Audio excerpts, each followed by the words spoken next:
नमस्कार मित्रों, आज काफ़ी समय के बाद पुनः आपके सामने एक बार एक नए ताज़ा विषय के साथ आपके सामने उपस्थित हुआ हूँ। अपने YouTube चैनल, आपको पता है, पंचतत्व सर्वोपचार योग के माध्यम से, योगासन के माध्यम से। आज का विषय मित्रों, हम लोग नेचुरोपैथी में गेहूँ के आटे की चोकर की हम लोग बात करते थे कि गेहूँ के आटे में जो चोकर होता है उसको हम लोग कहते थे कि आप फेंकिए मत, बल्कि चोकर के सहित आटे की रोटी खाइए। तो उसी से आगे कड़ी में विभिन्न अनुसंधानों के बाद आज के वैज्ञानिकों ने अलग अलग अनुसंधान करके ये पाया है कि गेहूं घास के जवारे के रस यानी कि व्हीट ग्रास जूस, उसका महत्व और आज के संदर्भ में क्या उसकी एक विशेष उपयोगिता है हमारे रोगों को दूर करने में, हमारी इम्यूनिटी को डेवलप करने में, हमारे शरीर के विकास के लिए, उत्तम स्वास्थ्य के लिए। गेहूं घास जवारे का रस मित्रों बहुत ही काम का है, बहुत लाभदायक है। लगभग ऐसा कोई भी रोग नहीं है जिसमें ये काम नहीं करता। विशेषतः आप सबने अलग अलग लोगों से सुना होगा या और लोगों ने भी अपने वक्तव्य में बताया होगा कि गेहूं घास का जवारा एक विशेष बीमारी यानी कि कैंसर तक में ये बहुत उपयोगी साबित होता है। बाकी तो छोटी मोटी लगभग सभी बीमारियों में ये बहुत ही काम का है। लेकिन हम लोग तो आज से नहीं, बहुत पहले से नेचुरोपैथ कहते आ रहे हैं कि गेहूं के आटे की रोटी अगर हम जब खाते थे तो हम लोग सब लोग कहते थे कि चोकर को नहीं फेंकना है। उसके चोकर में यानी कि जो गेहूं की भूसी होती थी उसमें बहुत उपयोगी गुण होते थे और हम लोग हमेशा से उसको खाने की सलाह देते थे। और नेचुरोपैथी विशेषता जितने भी रसदार चीज़ें हैं, यानी कि चाहे सब्जियों का रस हो, चाहे पत्तियों का रस हो, इन सभी रसों में एक विशेष गुण पाया जाता है। उस गुण के कारण जो भी रस हैं वो बहुत ही उपयोगी साबित होते हैं। इसीलिए नेचुरोपैथी में रसाहार के ऊपर बहुत ही जोर दिया गया है मित्रों।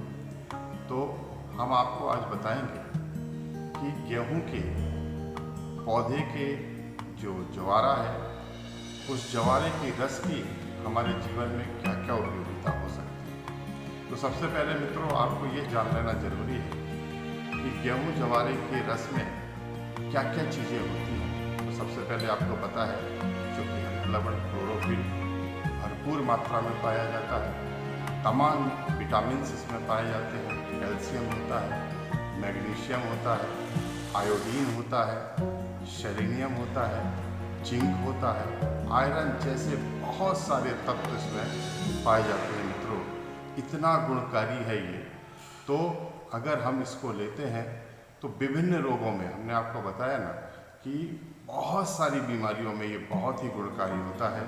इसका साइंटिफिक नेम आपको पता हो तो इसको टेट्रिकम एस्टिवम बोलते हैं। टेट्रिकम एस्टिवम ये बहुत ही पोषक तत्व होता है, यानी कि न्यूट्रिशन से भरपूर हर तरह के न्यूट्रिशन इसमें पाए जाते हैं, जो विशेष रूप से कैंसर फाइटर माना जाता है।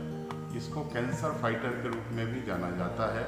और इसके बेनिफिट अगर हम कहें कि एक्ने में यानी कि कील, मुहासे और हमारे शरीर में, हमारे खासतौर पर केस पर तमाम तरह की झुर्रियाँ, झाइयाँ, फोड़े, फुंसी, इन सब में, क्योंकि एंटीबैक्टीरियल भी होता है ये, तो ये बहुत ही उपयोगी होता है। डायबिटीज़ को कंट्रोल करने में इसका महारत हासिल है। ये बहुत ही अच्छे तरीके से डायबिटीज़ को कंट्रोल करता है। एनीमिया के लिए तो विशेष रूप से, या किसी भी तरह से ब्लड के स्राव को रोकने के लिए, अगर शरीर में रक्त स्राव हो रहा है उसको रोकने के लिए भी गेहूं घास का जवारा रस बहुत ही उपयोगी साबित होता है मित्रों। साथ ही ये किसी भी, और एपिगेनिन का जो काम है वो कैंसर के सेल को स्टॉप करने में, यानी कि जो कैंसर की ग्रोथ है उसको रोकने के लिए विशेष रूप से गुणकारी होता है। तो अब आप मित्रों इतने सारे गुण मैंने आपको बताए हैं, तो अब आपको एक विधि बता दें, क्योंकि आप लोग जनरल सोचेंगे कि यार ये तो बहुत झंझट का काम है, कौन जो है गेहूँ घास के जवारे रस कहाँ मिलेगा। हालांकि ये बड़े बड़े शहरों में तो ये व्यवसाय के रूप में बहुत अच्छा हो गया है। आपको हर कहीं जो ताज़ी जड़ी बूटियाँ रखते हैं वो लोग इसको रखते हैं। लेकिन अगर मैं आपको कहूँ कि अगर आप इसको अपने घर में थोड़ा सा परिश्रम करके इसको गमले में लगा लें, ज़्यादा नहीं, आपको 7 दिन के हिसाब से सिर्फ 7 गमले चाहिए, और 7 गमले में आप क्रमशः एक एक दिन इनमें अच्छी मिट्टी और देसी गोबर का खाद या कोई भी वर्मी कंपोस्ट वगैरह कुछ भी चलेगा, देसी खाद, लेकिन केमिकल्स वाली खाद इसमें आपको नहीं डालनी है। तो अच्छी मिट्टी और इसमें खाद का सम्मिश्रण करके और आपको इसमें पुष्ट गेहूं के दाने डाल देना है और ऐसी जगह पे रखना है मित्रों जो बहुत ज़्यादा धूप जहां नहीं आती हो, यानी कि आधी छांव आधी धूप, यानी कि घर के आप बरामदे में इसको रख सकते हैं। और 7 दिनों के हिसाब से आप गमले में सोमवार, मंगल, बुध, बृहस्पति, गुरु, शुक्र, शनि और रवि के हिसाब से इसको आप व्यवस्थित कर सकते हैं। और हर दिन आप इसमें जैसे सोमवार के दिन एक बीज डाल दिए आपने, मंगलवार को फिर एक बीज डाल दिए, फिर आपको बुधवार को डाल दिए, गुरुवार को, शुक्रवार को, शनिवार को, रविवार को।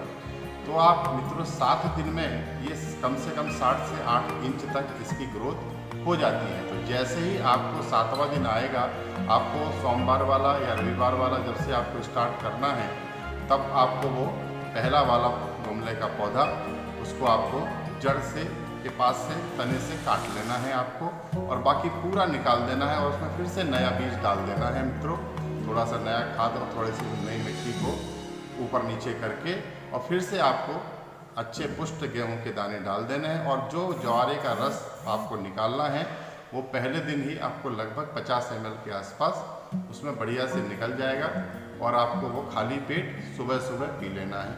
याद रखिए, निकाल करके जूस को रखना नहीं है। कई लोग क्या करते हैं, रख देते हैं, क्योंकि जितना समय बीतता जाएगा उतनी न्यूट्रिशनल वैल्यूज उसकी घटती चली जाएंगी। तो आपको ज्वारे का रस रखना नहीं है, ताज़ा ही ताज़ा पी लेना है। सामान्य रोगों में अगर आप सुबह खाली पेट पीते हैं तो बहुत अच्छा है। अगर आपको ज़्यादा है, बीमारी ज़्यादा है, तो आप दोनों टाइम भी ले सकते हैं, सुबह भी ले सकते हैं और शाम को भी ले सकते हैं। इसी तरह से आपको मंगलवार के दिन करना है, बुधवार के दिन करना है और गुरुवार के दिन करना है, और हर दिन एक नया बीज आपको डालते जाना है। तो आपको 7 दिन का क्रमशः आपको बीज मिलते जाएंगे और एक 15 से 20 दिन के बाद आपके अपने शरीर में आश्चर्यजनक बदलाव देखने में आएंगे। आपकी इम्यून पावर इतनी बढ़ जाएगी, शरीर में रोग प्रतिकारक शक्ति इतनी बढ़ जाएगी कि सामान्यतः तो आपको जो बीमारियां हैं वो तो दूर हो ही जाएंगी, लेकिन आगे जो बीमारियां होने वाली हैं वो बिल्कुल होना बंद हो जाएंगी मित्रों। और साथ में ये आप करके देखो, ये बहुत ही अच्छा है। हमने अपने बहुत सारे रोगियों के ऊपर इसका सफल प्रयोग किया है और सफलता के अप्रतिम रिजल्ट इसमें मिले हुए हैं मित्रों। तो आप इसको करके देखें, और अगर कोई इसमें चीज़ आपको ऐसी है जो समझ में ना आई हो और आपको लगता है कि वो जानकारी चाहिए आपको, तो इसमें नीचे हमारा लिंक रहेगा। आप इंस्टाग्राम पे भी हमको फॉलो कर सकते हैं और हमको आप फ़ोन भी कर सकते हैं, मेरा इसमें नंबर है। और हमारे संस्थान में इसी तरह से हम विभिन्न रोगियों का ट्रीटमेंट करते हैं, जिसमें अलग अलग तरह के ज्वारे के रस से लेकर के मोनोडाइट यानी कि रसाहार का, और साथ में और भी कई तरह के हम लोग जो है प्रयोग अपने संस्थान में करते हैं। हमारे संस्थान का पता इसमें आपको मिल सकेगा, आप फ़ोन करके जानकारी ले सकते हैं। तो आज के विषय को यही समाप्त करते हैं मित्रों। धन्यवाद। आप हमारे चैनल में अगर नए हैं तो इसको सब्सक्राइब कीजिए, फॉलो कीजिए, और अगर ये पसंद आए विषय तो इसको आप अपने मित्रों के साथ शेयर कीजिए। धन्यवाद मित्रों।